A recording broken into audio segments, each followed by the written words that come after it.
Okay, land reforms చూద్దాం. ఇప్పుడు land reforms is the most controversial topic. అగ్రికల్చర్గా controversial, normal citizens పరంగా ఒక ఇష్యూ ఉంటుంది, ట్రైబల్ ఇష్యూస్లో కూడా ఇష్యూ ఉంటుంది. ఓకే, టాపిక్ చెప్పేటప్పుడు ఒక క్లారిటీ చాలా చాలా ఇంపార్టెంట్ థింగ్ ఏంటంటే, మనం మాట్లాడేది ఏంటి, నార్మల్గా మనం డే టు డే చూస్తున్న ల్యాండ్ అంటే అందరికీ యాక్సెసిబుల్ ఉంది. ఇలా కాకుండా ఇంకో కొంతమంది కూడా ల్యాండ్ కల్టివేట్ చేస్తున్నారు. ఎవరు వాళ్ళు? అడవి ప్రాంతంలో. ఓకే, వాళ్ళు గిరిజనులు కదా. ఫస్ట్ వాళ్ళు కొంచెం టాపిక్ ఉంది కాబట్టి వాళ్ళ గురించి మాట్లాడడం. వాళ్ళకి సంబంధించి ఫారెస్ట్ డ్వెల్లింగ్ యాక్ట్ ఇది ఎప్పుడు వచ్చింది? మనం ఎన్విరాన్మెంట్లో చదువుతాం. ఇది ఎప్పుడు 2006లో తీసుకొచ్చాం. ఇప్పుడు మనం దీని గురించి మాట్లాడట్లేదు. అది కూడా సాగు భూమి, సాగు చేసే సాగు రైట్ల గురించే. అంటే అక్కడ ఓనర్షిప్ రైట్స్ ఉండవు, ఇవ్వరు దానికి.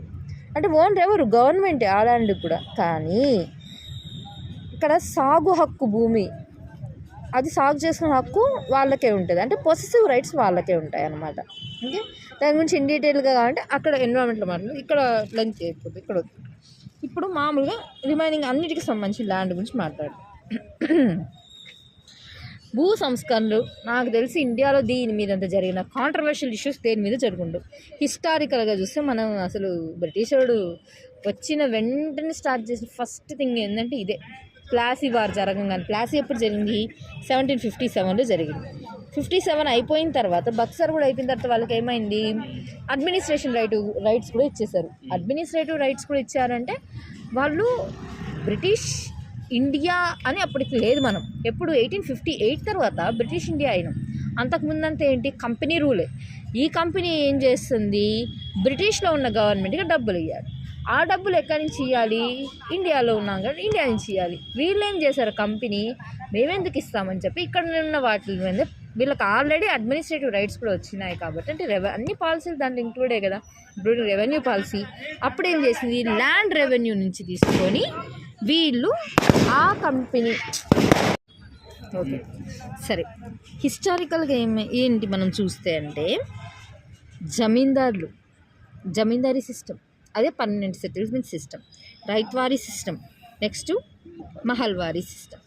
ఓకే, ఈ సిస్టమ్స్ చూసాం. పొలిటికల్గా ఇష్యూస్ ఏం జరిగింది దీనివల్ల అంటే, పాలిటీ విషయంగా చూస్తే ఏం జరిగిందంటే, కాన్స్టిట్యూషన్ 1950లో ఏం చెప్పింది, జమీందారుల వల్ల, రైత్వారీ సిస్టమ్ వల్ల, మహల్వారీ సిస్టమ్ వల్ల సఫర్ అయ్యారు కదా అని సొల్యూషన్గా ఆర్టికల్ 31 తీసుకొచ్చి రైట్ టు ప్రాపర్టీ మీకు ఉంది అని చెప్పింది.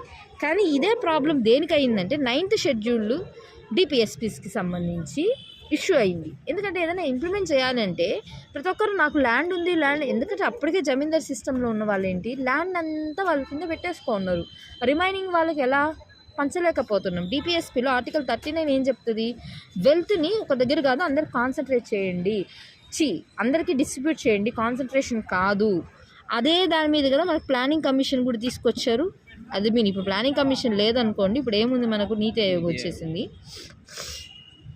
అంటే నువ్వు డిపిఎస్పీ ఏంటి, welfare, as a welfare state you have to do these things. Of course దీనికి ఎన్ఫోర్సబుల్ నేచర్ లేదు, కానీ ఒక సంక్షేమ రాజ్యంగా నువ్వు ఇవి చెయ్యాలి. అప్పుడు నీ ప్రజలే నేను తర్వాత గెలిపిస్తారా లేదన్న దానికన్నా వెల్ఫేర్ స్టేట్గా నువ్వు ఇవి చెయ్యాలి. ఈవెన్ లీగల్ బైండ్ ఓవర్ ఉన్నా లేకపోయినా యాజ్ ఎ గవర్నమెంట్. సో ఇది చెయ్యాలి అంటే ఈ ఆర్టికల్ 31 వల్ల ఇష్యూ అవుతుంది. అందువల్ల ఏం చేసిందంటే గవర్నమెంట్ ఫస్ట్ అమెండ్మెంట్ 1951లోనే ఏం చేసిందంటే 9th షెడ్యూల్ తీసుకొచ్చి ఒక షీల్డ్ లాగా జ్యుడిషియల్ రివ్యూ నుంచి ఈ రైట్స్కి జ్యుడిషియల్ రివ్యూ లేదు అని చెప్పి ఒక షీల్డ్ కప్పేసింది అనమాట. కానీ బాగా గొడవలు అయ్యింది దానివల్ల.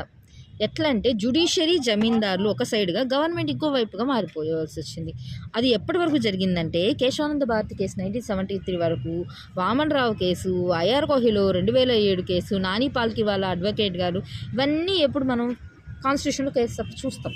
ఇవన్నిటికీ చెక్ చేస్తూ ఏం చేసిందంటే 44th అమెండ్మెంట్ 1978లో ఏం చేశారంటే, ఈ ఆర్టికల్ 31 వల్లే కదా ఇవన్నీ గొడవలు, ఆర్టికల్ 31 తీసుకెళ్ళి మనము ఆర్టికల్ 300A పెడదాం, పార్ట్ 12 కింద.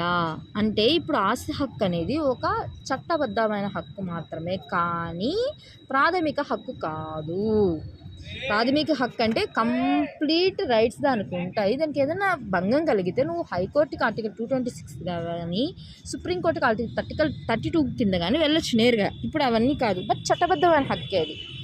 కాన్స్టిట్యూషన్లో చెప్పారన్నమాట, చట్టబద్ధమైన హక్కే అది, కాకపోతే ప్రాథమిక హక్కు కాదు. ఇది క్లారిటీ ఉండాలి. ఇదంతా ఇక్కడ పాలిటిక్స్ కింద జరిగింది. ఇక్కడ కొంచెం డివైడ్ అయినా మళ్ళీ స్టెప్ మారిపోతుంది. హిస్టారికల్గా ఇది జరిగింది, పొలిటికల్గా దానికి సొల్యూషన్ తీసుకొచ్చారు. మరి ఎకానమీ పరంగా ఏంటి? ఎకానమీ పరంగా ఏం చేశారంటే వీటన్నిటి మీద జరిగింది. లాస్ట్కి ఏంటి వీటన్నిటి వల్ల జరిగేది? ఎకానమీ మీద ఇంపాక్ట్ అవుతుంది. అదే ల్యాండ్ రిఫార్మ్స్ అనేది ఎకానమీ కింద చదువుతాం. ఇది కాకుండా ల్యాండ్ మీద ఇంకొకటి నెగిటివ్ ఆస్పెక్ట్ ఏం పడింది సొసైటీ మీద అంటే, ల్యాండ్ ఎవరి దగ్గర ఉంటుందో వాడు ఎక్కువ వాడి దగ్గర పెట్టుకుంటాడు, వాడు ఏం పండించడు, కానీ ఆ భూమి అంతా వాడే అంటాడు. మిగతా వాళ్ళంతా వ్యవసాయ కూలీలు అవుతారు. అది ఎట్లా అవుతుంది? దున్నేవాడికే భూమి అనే కాన్సెప్ట్ అప్పుడు స్టార్ట్ అయింది. అదే ఏంటి? సోషల్ జస్టిస్, సామాజిక న్యాయం. ఇదేనా డిపిఎస్పిలో చెప్తారు. చిరంజీవి ప్రజారాజ్యం పార్టీ పెట్టినప్పుడు ఇదే చెప్పింది, సోషల్ జస్టిస్ అని. అందరికీ సామాజిక న్యాయం జరగాలంటే ఈక్వల్ రైట్స్ ఉండాలి. మీరే ఉండి మీ దగ్గరే ఉండి మిగతా వాళ్ళందరూ పండించకపోతే మేమెప్పుడు ఇంకా అంటే ఆహార భద్రత ఎక్కడుంది ఇక్కడ? అట్లా అనుకున్నారు. సరే మేము మీ దగ్గర పని చేసి పోనీ కూలీలు లేదు, కూలీలకి డబ్బులు ఇస్తారా? ఇవ్వరు. దానివల్ల ఏమవుతుంది? వెట్టి చాకరీ సిస్టమ్ స్టార్ట్ అయిందా? బాండెడ్ లేబర్ సిస్టమ్ కదా. వాళ్ళే కాకుండా తర్వాత ఏమిటి, వాళ్ళ పిల్లలు కూడా చేస్తున్నారు. అంటే చైల్డ్ లేబర్ యాక్ట్స్ కూడా జరుగుతున్నాయి, చైల్డ్ లేబర్ రైట్స్ కూడా. అలాగే వాళ్ళ రైట్స్ కూడా డిప్రైవ్ అయిపోతున్నాయి. సరే అది కాదా, నేను కౌలుకి తీసుకొని చేస్తామంటే నాకు భద్రత ఎక్కడుంది? నేను బాగా చేసిన తర్వాత నువ్వేం చేస్తున్నావు? మార్చేస్తున్నావు. అప్పుడు నేనేమైపోవాలా? ఇవన్నీ కూడా కాదు. ల్యాండ్ ఉన్నోడికి ఏమవుతుంది? ఆటోమేటిక్గా వాడి దగ్గర ప్రాపర్టీ ఎక్కువ ఉంటుంది. ప్రాపర్టీ ఎక్కువ ఉందంటే వాడికి ఎడ్యుకేషన్ బాగుంటుంది, అంటే వాడి లివింగ్ స్టాండర్డ్ బాగుంటుంది. లేని వాడిని ఏం చేస్తాడు? ఇంకా అంటరాని వాడిగా చూస్తాడంటే డిస్క్రిమినేషన్ పెరిగిపోతుంది. అంటే ఆర్టికల్ 15 వైలేట్ అవుతుందా? అది కాస్త నువ్వు డిస్క్రిమినేషన్ చూస్తున్నావు, అది మరీ ఎక్స్ట్రీమ్ అవ్వడం వల్ల ఏమైంది? అన్టచబిలిటీ కింద వెళ్ళిపోయింది. ఆర్టికల్ 17 ఇదేనా చెప్తుంది అన్టచబిలిటీ అంటే? ఇవన్నీ సామాజికంలో ఉన్న నెగిటివ్స్ని లేపుతున్నాయి కదా, అక్కడి వరకు అవ్వవు కదా. నెక్స్ట్ ఇప్పుడు ఒక అన్టచబిలిటీనే ఉంది, వాళ్ళని టెంపరరీలోకి రావడానికి ఎన్ని గొడవలు జరిగాయి. అలాంటిది వాళ్ళ మ్యారేజెస్ కానీ వాళ్ళ మీద అమ్మాయిల మీద జరిగే ఎవ్రీథింగ్, లా అండ్ ఆర్డర్ కానీ అంత డిస్టర్బ్ అవుతుంది కదా. దీనివల్ల ఇలాంటివి సోషల్ ఇంజస్టిస్ ఎక్కువ అయితే ఏం జరుగుతుందంటే ప్యారలల్ గవర్నమెంట్స్ రన్ అవుతాయి. అలా జరిగిందే నక్సలిజం. అది కాస్త ఏమైంది, ఇప్పటికి కూడా రెడ్ కారిడార్ అని స్టార్ట్ చేసేది హోమ్ మినిస్టర్. ఏమన్నారు? ఆపరేషన్ కాగజ్ అని చెప్పి స్టార్ట్ చేశారు. అంటే కాగజ్ నేషనల్ ఇంట్రెస్ట్కే అది క్వశ్చన్ అయి కూర్చుంది. ఎప్పుడైనా డెమోక్రసీలో ప్రజల చేత ప్రజలు ఎన్నుకున్న ప్రభుత్వాలే రన్ చేస్తున్నాయి, కానీ అవి ఎంతవరకు ప్రభుత్వాలు ప్రజల అభీష్టాల ప్రకారం నడుచుకోవాలి. అంతేగాని అలా కాకుండా ఇలా ఇష్టం వచ్చినట్టు అసమానతలు తగ్గించకుండా మెయిన్ బిగ్గెస్ట్ ప్రాబ్లం ఇన్ఈక్వాలిటీస్ తగ్గకపోతే ఏ సొసైటీలోనా పావర్టీ తగ్గదు. పావర్టీ తగ్గకపోతే అన్ఎంప్లాయ్మెంట్ ఎక్కడి నుంచి వస్తుంది? ఇవన్నీ ఇష్యూసే కదా. అప్పుడు నక్సలిజం ఇంత రైజ్ అయింది. ఈ నక్సలిజం ఎంతవరకు అయ్యిందంటే అఫ్కోర్స్ ఏపీనే ఇండియాలోనే ది బెస్ట్ సిస్టమ్ తీసుకొచ్చింది గ్రే హౌండ్స్. కానీ అదే నక్సలైట్సే అప్పుడు యునైటెడ్ ఏపీలో ఉన్నప్పుడు నేదురుమల్లి జనార్దన్ రెడ్డి గారి మీద ఆయన మీద నక్సలైట్స్ అటాక్ చేశారు. అన్నిటికన్నా బ్లాస్టింగ్ న్యూస్ ఏంటంటే అలిపిరిలో చంద్రబాబు నాయుడు మీద సీఎంగా ఉన్నప్పుడే ఆయన అఫ్కోర్స్ నేదురుమల్లి గారి మీద కూడా సీఎంగా ఉన్నప్పుడే చేశారు. బట్ ఈ 21st సెంచరీలో బాగా అయిన న్యూస్ తిరుమలలో జరిగిన బాంబ్ బ్లాస్టింగ్. అంటే నక్సలిజం ఎటువైపు వెళ్తోంది? వీళ్ళు ప్రజల కోసమే నిలబడుతున్నాం అంటున్నారు, ప్రజాప్రతినిధులు కూడా ప్రజల కోసమే నిలబడుతున్నాం అంటున్నారు. మరి సఫర్ అయ్యేది ప్రజలే కదా. వాళ్ళు జనాల్లోకి రావట్లేదు, వీళ్ళు జనాల్లోకి రావట్లేదు. వీళ్ళు ఆఫీసులో ఉండిపోతున్నారు, వీళ్ళు అడవుల్లో ఉండిపోతున్నారు. మరి ప్రజలకు ఎవరు న్యాయం చేస్తున్నారు? అసలు ఇవన్నీ ఎందుకు? స్ట్రక్చరల్గా ఎక్కడో లూప్ హోల్ జరుగుతుంది. ఆ లూప్ హోల్ని అడ్రస్ చేయండి. ఇదంతా ఒక టైప్ ఆఫ్ ఇష్యూ. ఇంకో టైప్ ఆఫ్ ఇష్యూ కూడా ఏంటంటే ఇప్పుడు గవర్నమెంట్ ఇదేంటి, ఒక పర్సన్ నుంచి ఇంకో పర్సన్ ఎక్స్ప్లాయిటెడ్ జరగకుండా చూడడం కరెక్టే. ఒక పర్సన్ నుంచి ఇంకో పర్సన్ ఎక్స్ప్లాయిట్ జరగకుండా ఉండడానికే కదా డెమోక్రసీలో లాస్ అనేది తీసుకొచ్చింది మనం. లేకపోతే అసలు ఈ చట్టం ఎందుకు? చట్టం లేకుండా ఎవరి పాటికి వాడు నాకు ఇది అని చెప్పి గైడ్లైన్స్ రాసేసుకో ఉండొచ్చు కదా. చట్టం అంటేనే అర్థం ఏంటంటే గవర్నమెంట్ నువ్వు పెద్దగా కూర్చో, నా రైట్స్ నేను కాపాడుకుంటా, కానీ పక్కన నా రైట్స్లోకి రాకూడదు. వాడు పని చేసుకోవాలి, నేను నా పని చేసుకోవాలి. మేమిద్దరు ఎవరైనా తప్పు చేసామా, నువ్వు పనిష్ చేసుకోవడానికి జ్యుడిషియర్ని పెట్టు అవి చేస్తాయి. అంటే ఇది ఒక సిస్టమ్ని డెవలప్ చేసాం. అదేనా సెపరేషన్ ఆఫ్ పవర్స్. ఇవన్నీ ఇలా జరుగుతుంది, కరెక్టే. మరి నాకు ప్రాపర్టీ ఉంది కదా, ఈ ప్రాపర్టీకి గవర్నమెంట్ తీసుకుంటే అప్పుడు ఏంటి పరిస్థితి? అదే LRR act, land acquisition rehabilitation and resettlement act 1894లో ఫస్ట్ టైం తీసుకొచ్చారు బ్రిటిష్ ఇండియాలో. అది దాదాపు మోర్ దాన్ 150 years ఉండి 2013లో యూపీఏ గవర్నమెంట్లో మన్మోహన్ సింగ్ గారు ప్రైమ్ మినిస్టర్ ఉన్నప్పుడు మార్చారనమాట. ఇవన్నీ నాకు తెలిసి నాకున్న నాలెడ్జ్లో ల్యాండ్ మీద నేను కవర్ చేసిన ఇష్యూస్. బట్ ఇక్కడ మనం ఏంటంటే ఎకానమీ పాయింట్ ఆఫ్లో మాట్లాడదాం. అఫ్కోర్స్ ఇక్కడ ఎకానమీ హిస్టరీ అట్లా వదిలేయచ్చు, కానీ వీటన్నిటి కనెక్టింగ్ పాయింట్ అర్థం కాకుండా దీంట్లోని ఇన్డెప్త్ పెయిన్ మీకు అర్థం కాదు, అందుకని ఇన్ని చెప్పాను అనమాట. ఇప్పుడు నిజమే కదా, మన వస్తువే ఎవడైనా సపోజ్ చిన్నపిల్లలైనా ఎవరైనా చూద్దాం, వాడు బ్యాగో బుక్కో తీసుకుంటే తట్టుకోలేవు. అట్లాంటిది ఒక ప్రాపర్టీ అంటే ఇండియాలో ఓన్లీ ప్రాపర్టీగానే చూడం. పిల్ల పెళ్ళి కోసమో లేకపోతే ఏదైనా కష్టాల్లో ఉన్నప్పుడు, హెల్త్ ఇష్యూస్ వచ్చినప్పుడు ఏదో ఒకటి అదొక సర్వైవింగ్ ఇష్యూగా ఉంటుంది. అందుకని గోల్డ్ కానీ భూమి కానీ అట్లా చూస్తారు చాలామంది. బట్ అదే దాన్ని ప్రభుత్వం లాగేసుకుంటుందో, లేకపోతే ఇంకొకటి లాగేసుకుంటున్నాడో, లేకపోతే స్ట్రక్చరల్గా ఉండే ప్రాబ్లమ్స్ ఇంకొకటి లాగేసుకుంటున్నాడంటే ఏంటి? కబ్జా, అంతేనా? అదే గ్రాబింగ్ యాక్ట్స్. ఓకే, ఇంకొకటి లాగేసుకుంటున్నా అంటే అప్పుడు గవర్నమెంట్ ఏం చెప్తుందో చూద్దాం. అలా కాకుండా ఆల్రెడీ ఉన్న సిస్టంలో ఉన్న లూప్ హోల్స్ వల్ల ఇంకోటి లాక్కుంటున్నాడు అంటే ల్యాండ్ ఇష్యూస్. అదే ఇప్పుడు మాట్లాడే ల్యాండ్ రిఫార్మ్స్. అలా కాకుండా గవర్నమెంట్ లాగేసుకుంటే ఎల్ఆర్ఆర్ యాక్ట్ ఏంటి చూడాలి. ఇవన్నీ వేరే వేరే టాపిక్స్లో మాట్లాడదాం. బట్ ఇప్పుడు ఎకానమీలో వచ్చిన ఆల్రెడీ ఉన్న హిస్టారికల్ కనెక్షన్తో ఇప్పుడు ఏంటి అన్నది మాట్లాడదాం. Okay right. ఇక్కడ వరకు కొంచెం క్లారిటీ ఉందనుకుంటా. ఇది చూద్దాం. ఫస్ట్ వరల్డ్లోనే ఎవరు ఇంప్లిమెంట్ చేశారు ఈ ల్యాండ్ రిఫార్మ్స్ అంటే 6th century BCలో గ్రీస్ దేశంలో ఇంప్లిమెంట్ చేశారు. ఫస్ట్ ఇన్ మోడర్న్ వరల్డ్ ఎవరంటే 1920లో రష్యాలో చేశారు.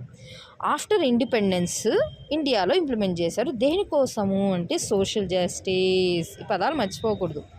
నెక్స్ట్ అసలు ఏంటి, దేనికోసం ఇవన్నీ జరుగుతున్నాయి అనేది ఒక క్లారిటీ ఉండాలి. ఆల్రెడీ హరిత విప్లవం తీసుకొచ్చారు, ఇప్పుడు మళ్ళీ భూ సంస్కరణ. అసలు దేనికోసం ఏంటి అనే క్లారిటీ ఉండాలి కదా. హరిత విప్లవం ఏంటంటే సాంకేతిక మార్పు కోసం, అదే భూ సంస్కరణ ఏంటంటే ఇన్స్టిట్యూషనల్ చేంజెస్. ఇప్పుడు చెప్పా కదా, ఎప్పటి నుంచో తరతరాల నుంచి వెళ్ళుకున్న వ్యవస్థది, ఆ వ్యవస్థని ఇప్పుడు మనం మారుస్తున్నాం. అంటే చూస్తే ఈ రెండు కూడా ఎందుకు చెప్తున్నాం, వ్యవసాయ ఉత్పత్తి పెంచడానికే అన్నమాట ఇవన్నీ చేసేది. మనం వాళ్ళు ల్యాండ్ ఏం తీసేసుకొని పోయి ఎవరి పాటికి వాళ్ళకి ఇంకో రాయడం ఇవన్నీ కాదు. వ్యవసాయ ఉత్పత్తి ఎలా పెంచాలంటే ఇది కన్స్టెంట్స్ ఉన్నాయి, ఈ కన్స్టెంట్స్ని ఎలా మారుస్తున్నాం అన్నది క్లారిటీ ఉండాలన్నమాట. ఓకే, దీనికోసం ఏం చేశారంటే ఇందాకేమన్నా ఆపరేషన్ హోల్డింగ్స్ ఉన్నాయి, దాంట్లో ఫ్రాగ్మెంటేషన్ జరుగుతోంది. ఆ ఫ్రాగ్మెంటేషన్ జరగడం వల్ల ఇష్యూస్ వస్తున్నాయి.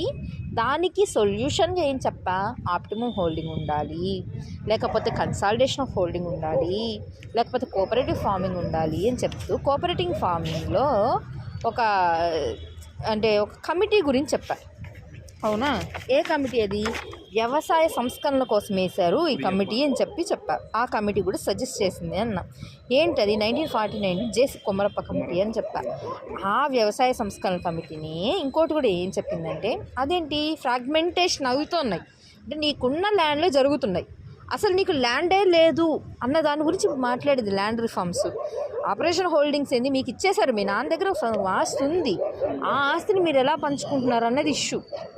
ల్యాండ్ రిఫార్మ్స్ అంటే అసలు మీ నాన్న దగ్గర ఆస్తి లేదనుకోండి, అప్పుడు ఏంటి, అప్పుడు ఎలా మార్చాలి ఈ సిస్టమ్ని అన్నది. అప్పుడు కూడా జేసీ కొమరప్ప కమిటీని ఫస్ట్ 1947లో మనకి ఇండిపెండెన్స్ వచ్చింది. 1949లో అంటే 2 yearsలో వ్యవసాయ సంస్కరణల కమిటీ వేశారు. అది ఎవరు అధ్యక్షత? జేసీ కొమరప్ప అధ్యక్షతన. ఈయన ఏం చెప్పారంటే 3 సంస్కరణలను ప్రవేశపెట్టారు. చాలా చాలా చాలా ఇంపార్టెంట్, చాలా రెవల్యూషనరీ కూడా అవి. ఏంటంటే అబాలిషన్ ఆఫ్ ఇంటర్మీడియరీస్. వీళ్ళు ఉండడం వల్లే కదా ఇష్యూస్ అన్నీ. ఇక్కడ ఎవరు గొప్ప కాదు, ఎవరు తక్కువ కాదు. ఆర్టికల్ 18 ఏం చెప్తుంది, అసలు బిరుదులే రద్దు చేసింది. ఎవరు ఆర్టికల్ 18 రద్దు చేసింది? ఇందిరాగాంధీ గారు. సో మీరు ఇంటర్మీడియట్స్ని రద్దు చేసేసండి ఫస్ట్, ఈ సిస్టమ్ వద్దు. Next tenancy reforms. ఇక్కడ సఫర్ అయ్యేది ఎవరు? కౌలు రైతు. అతనికి భద్రత కల్పించాలి, అది కూడా మీ బాధ్యత. వీటన్నిటికన్నా మోస్ట్ ఇంపార్టెంట్ క్రూషియల్ థింగ్ ఏంటంటే ల్యాండ్ సీలింగ్ యాక్ట్. ఒక్కొక్కరు ఇష్టం వచ్చినట్టు కొన్ని ఊర్లు ఉన్న ల్యాండ్ వాళ్ళ కింద పెట్టేసుకున్నారు. అట్లయితే ప్రజలకి గవర్నమెంట్ నీళ్ళు ఇవ్వాలంటే ప్రాజెక్ట్ ఎక్కడ కట్టాలి, బిల్డింగ్ ఎక్కడ కట్టాలి, ఆఫీస్ ఎక్కడ పెట్టాలి, చాలా సర్వీసులన్నీ ఉన్నాయి. వాళ్ళందరికీ ఎక్కడ తేవాలి సార్? గవర్నమెంట్ తీసేసేయండి. ఇంకో పర్సనే ఉన్నాడు, నీ దగ్గర మనిషికి కావాల్సిన దానికన్నా తరతరాలకు సరిపోయే ఆస్తి నీ దగ్గర ఉంది. నీ పక్కనింట్లో ఉన్న వాడి దగ్గర కనీసం రోజుకు ఒక పూట అన్నం తినే అంత ఆస్తి కూడా వాడి దగ్గర లేదు, అంత భూమి కూడా. ఒకవేళ భూమి అంటే వాడు పండించుకునేవాడేమో, వచ్చేదేమో, రూడ్ లేదు. ఇంత ఇన్ఈక్వాలిటీస్ పెరిగిపోతున్నాయి.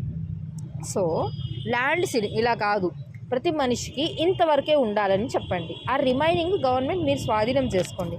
మీరు చేసుకొని ఏం చెప్తారంటే ఎవరెవరికైతే లేదో వాళ్ళందరికీ పంచండి అని చెప్పారు land ceiling acts. 4th one ఒక రకంగా కమ్మతాల సమీకరణ, నాకు చెప్పాను కదా, కన్సాలిడేషన్ ఆఫ్ హోల్డింగ్స్, అది కూడా ఇక్కడ వస్తుందన్నమాట. ఆల్రెడీ 49% ఇండియాలో ఇంప్లిమెంట్ చేసినప్పుడు కంప్లీట్ అయింది అని చెప్పాను. బట్ ఏపీ ఇంప్లిమెంట్ చేయలేదని కూడా చెప్పాను, రైట్? ఇది గుర్తుండాలి. దీంట్లో ఇంపార్టెంట్ థింగ్ ఏంటి, ల్యాండ్ సీలింగ్ యాక్ట్స్ ఎంత ఇంపార్టెంట్ అంటే దీని మీద గొడవలు కొట్టుకుంటూనే ఉన్నారు. ఎక్కడి వరకు? కేశవానంద భారతి కేసు వరకు కొట్టుకున్నారు. అంత పెద్ద అది లాస్ట్కి ఎట్లా అయిందంటే జ్యుడిషియరీ వర్సెస్ గవర్నమెంట్ అయింది, కాన్ఫ్లిక్ట్ అంత అయింది. కానీ అదే ఫెయిల్ అయింది.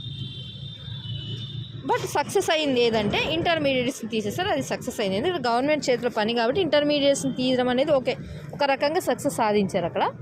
బట్ ల్యాండ్ సీలింగ్ యాక్ట్స్ అయితే ఫ్లాప్ అయిందనమాట. చూద్దాం. నేనేంటంటే 1, 2, 3లో ఇంటర్మీడియట్స్, తర్వాత టెనెన్సీలు రిఫార్మ్స్, తర్వాత ల్యాండ్ సీలింగ్ తెచ్చారు. కానీ ఇంపార్టెంట్ ల్యాండ్ సీలింగ్ కాబట్టి ఫస్ట్ ల్యాండ్ సీలింగ్ గురించి మాట్లాడి ల్యాండ్ సీలింగ్ ఓకే, ఫస్ట్ మనం ఇప్పుడు ల్యాండ్ సీలింగ్ యాక్ట్స్ గురించి మాట్లాడదాం. ల్యాండ్ సీలింగ్ అంటే స్టాండర్డ్ హోల్డింగ్ అని చెప్పడం. ల్యాండ్ సీలింగ్ అంటే ఏంటంటే ఈ ఫ్యామిలీకి ఇంత ఉండాలా, లేకపోతే ఈ పర్సన్కి ఇంత ఉండాలా అంటే ఇక్కడ ఏం చెప్పారంటే ఫ్యామిలీని ఒక యూనిట్గా తీసుకున్నారు. అంటే ఒక ఫ్యామిలీకి ఎంత స్టాండర్డ్ ఆఫ్ హోల్డింగ్ ఉండాలి అని చెప్పడమే ల్యాండ్ సీలింగ్ అనమాట. ఇది ల్యాండ్ సీలింగ్ అనమాట. ఇది ఏంటంటే అన్నిటికన్నా ఇంపార్టెంట్ అయిన రిఫార్మ్ ల్యాండ్ సీలింగే. ఈ ఇంపార్టెంట్ అయిన రిఫార్మ్స్ ఎవరు చెప్పారన్నా? జేసీ కొమరప్ప చెప్పారన్న. ఏ ఇయర్లో వేశారు ఆ కమిటీ? 1949లో. ఆ కమిటీ పేరు ఏంటండి? వ్యవసాయ సంస్కరణ కమిటీ. కానీ ఏంది ఇది ఇంపార్టెంట్ అంటున్నారు కదా, మరి సక్సెస్ అయిందా అంటే ఫెయిల్ అయింది. ఏంటో చూద్దాం. ఇది ఎప్పుడు ఇంప్లిమెంటేషన్లోకి వచ్చిందంటే 2002వ పంచవర్ష ప్రణాళిక కాలంలో తీసుకొచ్చారు. ఫస్ట్ ఎవరు ఇంప్లిమెంట్ చేశారు? ఈజీగా సెన్స్ చేయొచ్చు ఎవరు? ఇలాంటి సిద్ధాంతాలు ఎక్కువ వామపక్ష సిద్ధాంతాలు కదా ఇవన్నీ, అంటే లెఫ్టిస్ట్ ఐడియాలజీ అంటారు కదా. అఫ్కోర్స్ వాళ్ళు నెగిటివ్ కాదు, ఎవరు నెగిటివ్ కాదు, ఒక్కొక్క సిద్ధాంతం. ఇట్లా ఎవరిది అంటే ఫస్ట్ 1959లో కేరళ, నంబూద్రి ప్రసాద్ వీళ్ళ టైం. సెకండ్ 1967 వెస్ట్ బెంగాల్, జ్యోతి బసు లాంగెస్ట్ సీఎం తెలుగుని చెప్పా అప్పుడు. వెస్ట్ బెంగాల్ ఈ రెండే కదా ఇప్పుడు వామపక్ష గవర్నమెంట్ వస్తుంది. మరి ఏపీ ఎప్పుడు ఇంప్లిమెంట్ చేసింది అంటే 1973లో యాక్ట్ తెచ్చింది. 1975 జనవరి 1 నుంచి ఫోర్స్లోకి వచ్చిందంట. అఫ్కోర్స్ దీనికన్నా ముందు ఒక యాక్ట్ ఉంది, దాని గురించి ఇక్కడ మాట్లాడట్లేదు. 1961-63 టైంలో తీసుకొచ్చాం, ఇక్కడ అది మాట్లాడట్లేదు అనమాట. 1973 అనేది మాత్రం యాక్ట్ని ప్రామాణికంగా చెప్తున్నాం ఇక్కడ. AP 1973 act. ఓకే, ఈ యాక్ట్ పేరు ఏంటంటే the Andhra Pradesh land reform ceiling on agriculture holding act 1973. Agriculture state subject, ఇది గుర్తుండాలి. కాబట్టి సెంటర్ అనేది ఇక్కడ యాక్ట్ చెయ్యదు, కానీ సెంటర్ ఏం చేస్తుందంటే ఒక గైడ్లైన్స్ ఇస్తుంది. ఇది క్లారిటీగా ఉండాలి. ఇక్కడ బోత్ అప్పుడు ఇండియాలో ఎలాంటి పొజిషన్ ఉంది, ఇప్పుడు ఏపీలో ఎలాంటి పొజిషన్ ఉంది, రెండు కలిపి ఈ యూనిట్ మాట్లాడతాం. ఇక్కడ క్లారిటీ గుర్తుండాల్సింది ఏంటంటే ఓన్లీ ల్యాండ్ సీలింగ్ యాక్ట్స్ మాత్రమే యునైటెడ్ ఏపీకి అంటే టీఎస్ ప్రాంతానికి ఏపీ ప్రాంతానికి కలిపి ఉంది.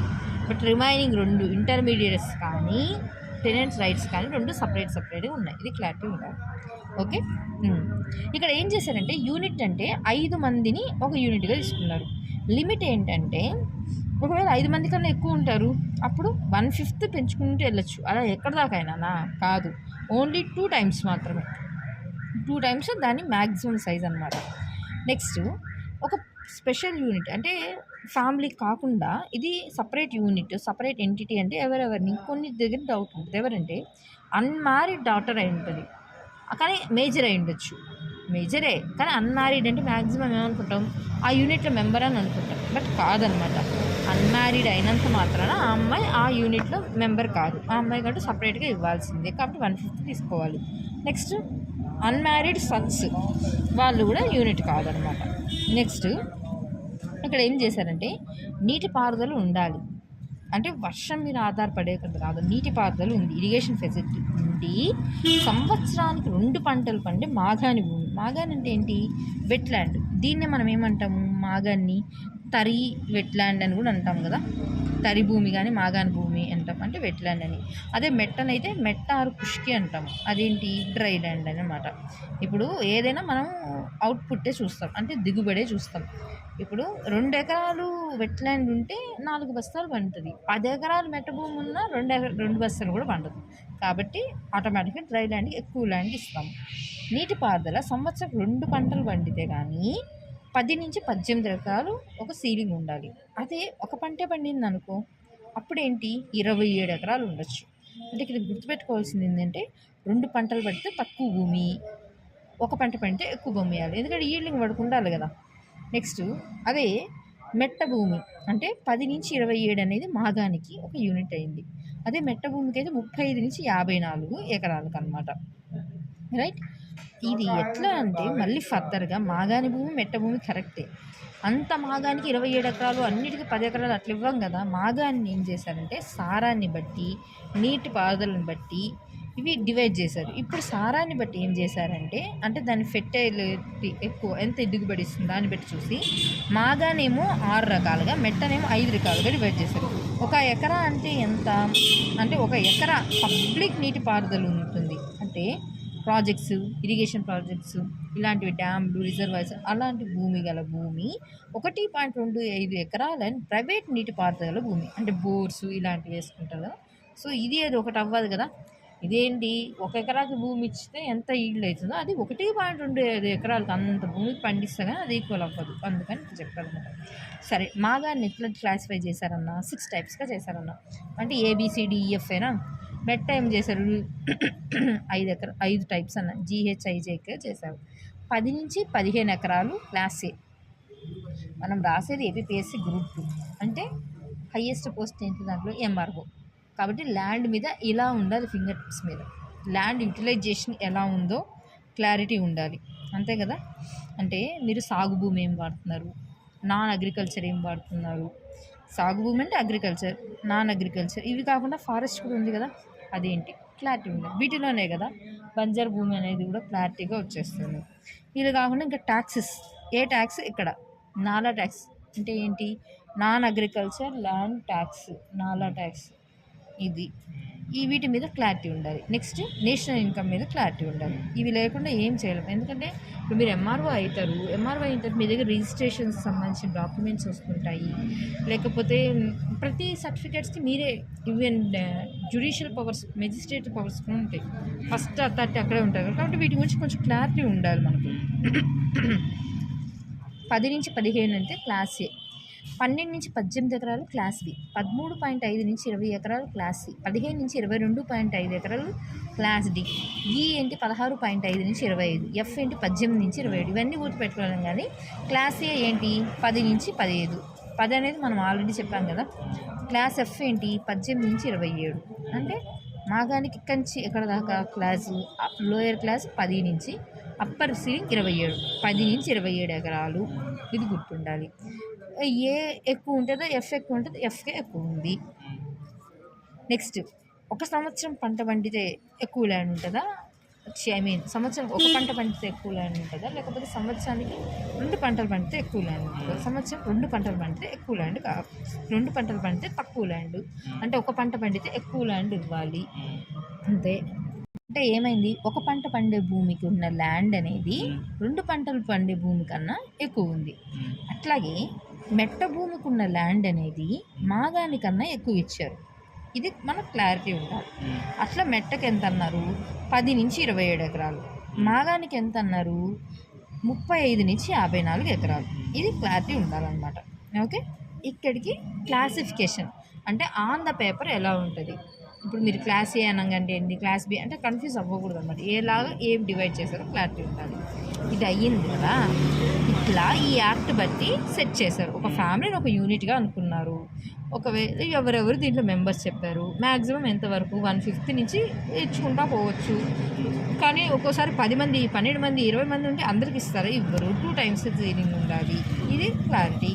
నెక్స్ట్ మాగాన్ని ఎట్లా డివైడ్ చేస్తారు, మెట్టని ఎట్లా డివైడ్ చేస్తారు. 2 పంటలు పండే భూమి ఏంటి, 1 పంట పండే భూమి ఏంటి. 1 పంట పండే భూమి అయితే ఎక్కువ ల్యాండ్ ఇస్తారు, మెట్ట భూమికి ఎక్కువ ల్యాండ్ ఇస్తారు. ఇది క్లారిటీనా. ఇది ఇప్పుడు నేను నాకు ఆల్రెడీ చెప్పాను కదా, ఏపీకి ఏంటి, ఏపీకి టీఎస్కి కలిపి ల్యాండ్ సీలింగ్ యాక్ట్ మాత్రం రెండింటికి సేమ్ ఒకటేగా ఇచ్చాడు. ఇది ఏం జరిగింది అంటే, ఏపీ ల్యాండ్ రిఫార్మ్స్ అంటే ఆంధ్రప్రదేశ్ భూ సంస్కరణ చట్టం. ఇది ఏంటి భూ సంస్కరణ అంటే, దాంట్లో స్పెసిఫిక్గా ఏంటి భూ సంస్కరణ అంటే చాలా ఉన్నాయి కదా. అంటే ఏంటి, అది టెనెన్సీ అయి ఉండొచ్చు, లేకపోతే ఇంటర్మీడియట్స్ అయి ఉండొచ్చు, ల్యాండ్ సీలింగ్. దాంట్లో ceiling on agriculture land holding. Ceiling అంటే ఏంటి, స్టాండర్డ్ హోల్డింగ్ పర్ ఫ్యామిలీ, అంతేనా. ఒక ఫ్యామిలీకి ఎంత భూమి ఉండాలి అని చెప్పేదే ceiling on land agriculture land. ఇది 1973 తీసుకొచ్చారు.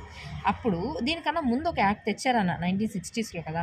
ఆ యాక్ట్లో లూప్ హోల్స్ ఉన్నాయన్నమాట. కాబట్టి ఇప్పుడు అలా జరగకూడదని ఏం చేశారంటే, 1973 అంటే ఆ టైంలో ఎవరు ఉన్నారు, సీఎంగా పివి నరసింహారావు గారు ఉన్నారు. పివి నరసింహారావు గారు ఎవరు, టీఎస్ నుంచి వచ్చిన సీఎం. ఓకే, ఇది కూడా కొంచెం గుర్తుపెట్టుకోవాలి. రియల్ ఎస్టేట్ అంతా ఎవరి చేతిలో ఉంది, మ్యాక్సిమం అప్పుడు ఏపీ వాళ్ళ చేతిలో ఉంది. అలా గుర్తుపెట్టుకుని ఇయర్ గుర్తుంటుంది. లేకపోతే ఈ ఏంటి జయాంధ్ర మూమెంట్ ఇవి జరిగిన టైం కూడా ఇదే. అప్పుడే కదా ఆయన రిజైన్ చేయాల్సి వచ్చి ప్రెసిడెంట్ రూల్ పెట్టాల్సి వచ్చి, ఇది కూడా ఒక టైప్ ఆఫ్ ఇష్యూ జరిగింది. అందువల్ల ఈ జయాంధ్ర మూమెంట్ అనేది ఇలా వచ్చిందని కూడా అప్పట్లో న్యూస్లో ఉన్నిందనమాట. ఓకే, ఇది దీనికోసం ఏం చేశారంటే 1972లో May 2 ఆర్డినెన్స్ తెచ్చారు. మామూలుగా ఏమవుతుంది, మీరు ఇప్పుడు చేశారు కదా, ఈ రోజు ఎప్పుడు తెస్తారు, ఇప్పటి నుంచి అన్నీ జరుగుతాయని చెప్తారు. అట్లా కాకుండా వీళ్ళు ఏమనంటే వెనక డేట్తో ఫ్రీజ్ చేశారు. ఎందుకంటే ఆ డేట్లో ఇప్పుడు ఇది వస్తుంది అంటే ముందే అందరూ పోయి రిజిస్ట్రేషన్ అని చేసేసుకొని మారిపోయిండొచ్చు కదా, బినామీలని అది ఇదని. అట్లా కాకుండా 1971 January 24 రోజు నుంచి ఏమేమి జరుగుంటాయి అవన్నీ ఫ్రీజ్ అయిపోయినాయని 1972లో ఒక ఆర్డినెన్స్ తెచ్చి చెప్పారనమాట. ఇది కాస్త 1975లో ఫోర్స్లోకి వచ్చింది. దీంట్లోకి వచ్చినప్పుడు ఏం చేశారంటే, దీన్ని 34th రాజ్యాంగ సవరణ చట్టం చేసి 9th షెడ్యూల్లో పెట్టారు. 9th షెడ్యూల్ అంటే ఏంటి, జ్యుడిషియల్ రివ్యూ ఉంది, అంతేనా. ఈ యాక్ట్ కింద ఇంకోటి ఏం చేశారంటే, యాక్ట్ అనగానే ఖచ్చితంగా ఏదైనా ఇష్యూస్ ఉన్నప్పుడు ఒక డిస్ప్యూటింగ్ అథారిటీ ఉండాలి. అది ఎవరు అంటే ఇక్కడ రెవెన్యూ డివిజన్ అనే దాన్ని ట్రిబ్యునల్ని ఏర్పాటు చేశారు. దీనికి చైర్మన్గా డిప్యూటీ కలెక్టర్ని పెట్టారు. ఒకవేళ ఈ ట్రిబ్యునల్కి నీకు ఇబ్బంది అయితే అప్పీలేట్ ట్రిబ్యునల్కి వెళ్ళమని చెప్పారు. అక్కడ కూడా నీకు డెసిషన్ అనేది నీకు ఏమంటారు సమంజసంగా అనిపించలేదు అనుకోండి, అప్పుడు హైకోర్టుకి వెళ్ళండి అని చెప్పారు. Okay, high court is the final authority. అందుకే చూడండి, ఎప్పుడైనా ఇండియాలో ల్యాండ్ డిస్ప్యూట్స్ వస్తే ఇంకా తరతరాలు కొట్టుకుంటూనే ఉంటాయి. ఒక 100 ఏళ్ళు పడుతుంది ఈజీగా, అంత ల్యాండ్ పెండింగ్ యాక్ట్స్ జరుగుతాయి.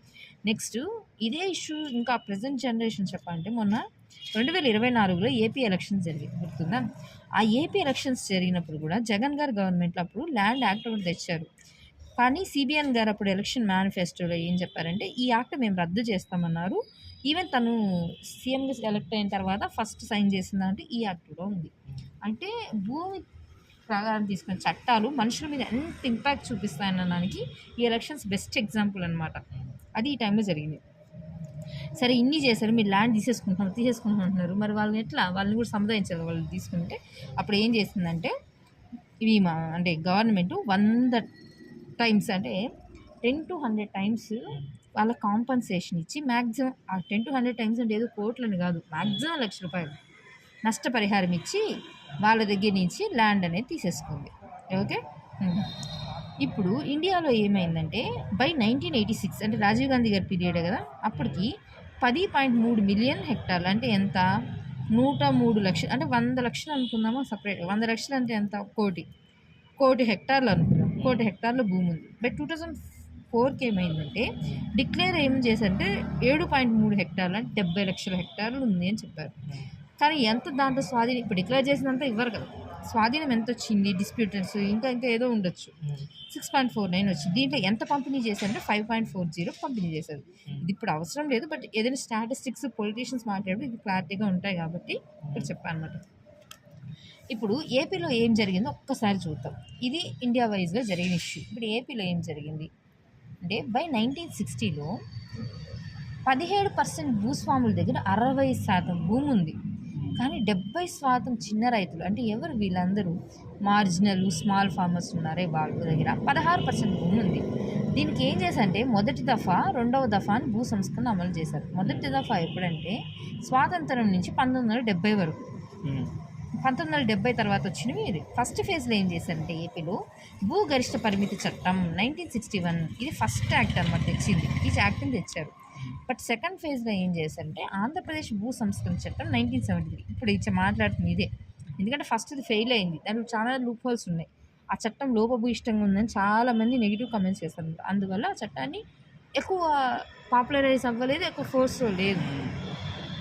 అప్పుడు కొంచెం స్ట్రిక్ట్గా ఇప్పుడు బాగలేదు కాబట్టి నెక్స్ట్ వచ్చిన చట్టం ఏంది అన్నీ కరెక్ట్ మెజర్స్ తీసుకొని వస్తుంది కాబట్టి భూ సంస్కరణ చట్టం 1973 తీసుకొచ్చారు. And it's continue still today. By 1977 22 లక్షల ఎకరాల భూమి ఏపీలో ఉంది. 94-95కి మిగులు భూమి ఎంత ఉంది అని డిక్లేర్ చేశారంటే 16.23 లక్షల ఎకరాలు. స్వాధీనం 8.262 అంటే 50%.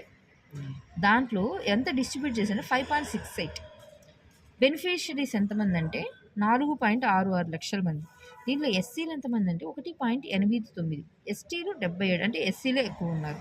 ఇది కూడా చూడాలి. అంటే మీరు పంపిణీ చేస్తున్నారు, ఎవరికి పంపిణీ చేస్తున్నారు దీన్ని అన్నది ఇంపార్టెంట్ కదా. అంటే భూమి లేని వాళ్ళు రైతులు అయి ఉండొచ్చు, షెడ్యూల్డ్ అంటే బలహీన వర్గాల వాళ్ళు అయి ఉండొచ్చు, లేకపోతే ఇది ఉంది కదా చేనేత పరిశ్రమ వాళ్ళు, అవన్నీ ఏంటి చిన్న చిన్న కుటీర పరిశ్రమ కదా. అంటే ఎవరికైతే అవసరమో వాళ్ళందరికీ మీరు పంచాలి.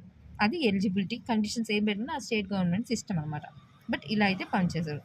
ఇక్కడ మనము ఫోకస్ చేయాల్సింది ఏంటంటే, ఎందుకంటే ఇది స్టేట్ లెవెల్ కాబట్టి ఇలాంటి ఇష్యూస్ చాలా ఇంపార్టెంట్. ఇప్పుడు తెలంగాణకు వస్తే భూదానం ఇది ఉంది, అట్లాగే ఏపీ ఏంటి ఈవెన్ పోర్టల్స్ వచ్చినా అవి చాలా ఇంపార్టెంట్. ఎందుకంటే స్టేట్లో మీరు వెళ్ళి పబ్లిక్ సర్వీస్ చేస్తున్నప్పుడు ఏం జరిగిందో తెలుసుకోవాలి.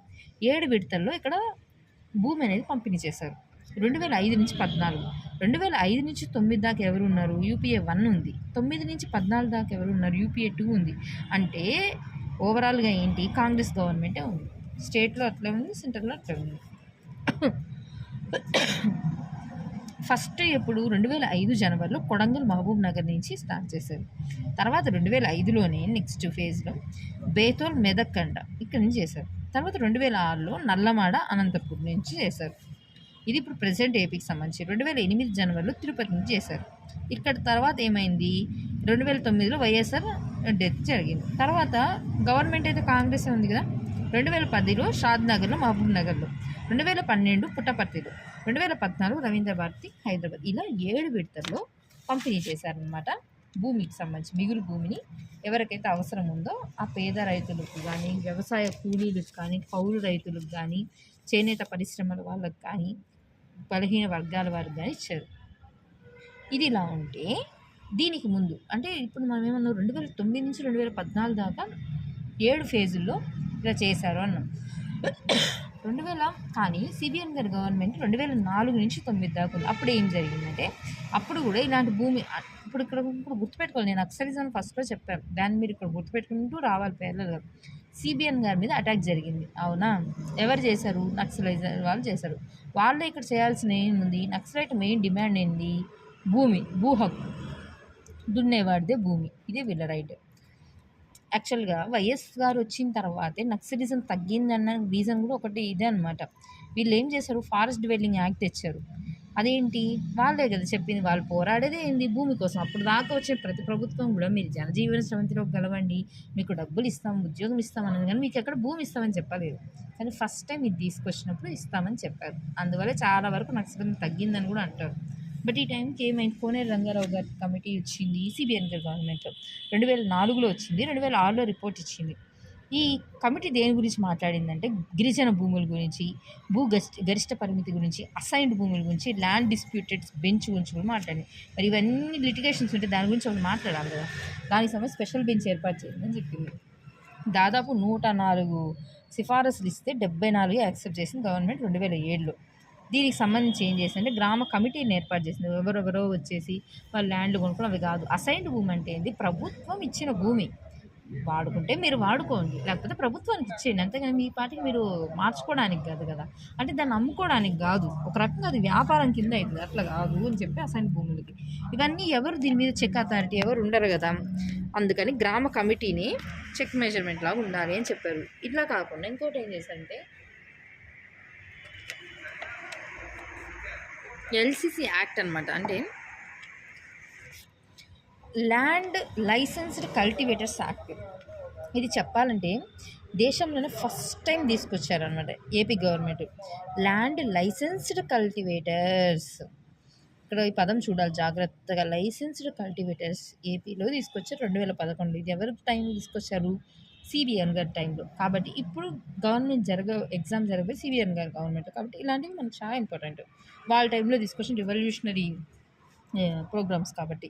అంటే ఏంటంటే ఇక్కడ ఎల్ఈసి కార్డ్స్ అనమాట ఇవన్నీ.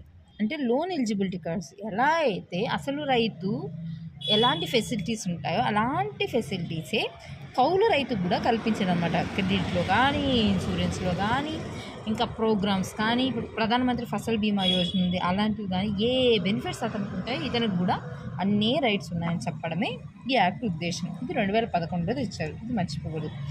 కానీ reasons for land ceiling acts ఇన్ని చేసినా కూడా ల్యాండ్ అక్విజిషన్ అనేది మరి అంత ఇదిగా జరగలేదు కదా. ఏంటి, ఎందుకు ఫెయిల్యూర్ అయ్యింది? ఫెయిల్యూర్ ఎందుకు అయ్యిందని చాలా ఉంటాయి. ఎందుకు అవుతుంది? చట్టంలోనే నెగిటివ్స్ పెడతారు, లేదంటే అసలు ఈ చిన్న రైతులకి అంత వ్యవసాయం చేస్తామా లేదని వీళ్ళకే ముందు ఇంటెన్షన్ లేకపోవడం. ఇది ఎవరికి అగైనెస్ట్? పెద్ద భూస్వాములు. అసలు భూస్వాములు ఈ సైడు వాళ్ళని వెళ్ళనీయకుండా ఇంకా భయపెట్టి ఏమైనా చేసి ఉండొచ్చు. అసలు రాజకీయ నాయకులకి ఇంట్రెస్ట్ లేకపోవచ్చు, పైకి పేపర్లో చెప్పినంత మాత్రాన ఆన్ ప్లాన్ మీద ఉండాలని రూల్ ఏం లేదు కదా. అట్లా ఎక్కడ సక్సెస్ఫుల్ అయిందంటే పంజాబ్లోను, హర్యానాలోను, మహారాష్ట్రలో, యూపీలోనూ అయింది. ఎక్కడ నెగిటివ్ అయింది? బీహార్లో, కర్ణాటకలో, అలాగే ఒరిస్సాలో, రాజస్థాన్లో. ఐఏఎస్నే చంపేస్తారు బీహార్లో, ఇది పెద్ద లెక్క నా వాళ్ళకి. నెక్స్ట్ భూదానోద్యమం. ఇది ల్యాండ్ సీలింగ్ అంటే ఏంటి? ప్రభుత్వం ఒక చట్టం తెచ్చి నీ మీద ఒక కంపల్షన్ పెట్టి తీసుకుంటుంది. భూదానోద్యమం అంటే ఇక్కడే ఉంది కదా, దానం అంటే నీకు నువ్వుగా వాలంటరీగా ఇవ్వడం. అది కూడా గవర్నమెంటే తీసుకుంటుంది, ఇది కూడా గవర్నమెంటే తీసుకుంటుంది. కానీ ఇది నువ్వుగా ఇవ్వడం దానం. అదేంటి? గవర్నమెంట్గా తీసుకుంటుంది. రెండింటికి తేడా ఉంది కదా, నీకు నువ్వుగా ఇవ్వడానికి కానీ ఇంకొకరు అడిగితే ఇవ్వడానికి కానీ, అట్లా అనమాట. భూదానోద్యమం ఎప్పుడు స్టార్ట్ అయింది? 1951లో స్టార్ట్ అయింది. ఇక్కడ నేను మొత్తం ఏం డిస్కస్ చేయట్లేదు, ఇంపార్టెంట్ పర్సనల్స్ నేమ్స్ చెప్తున్నాను. ఆచార్య వినోబావేను కానీ, ఈయన ఏ ఊరిని స్టార్ట్ చేసేది? ఇది అప్పుడు పోచంపల్లి, నల్గొండ.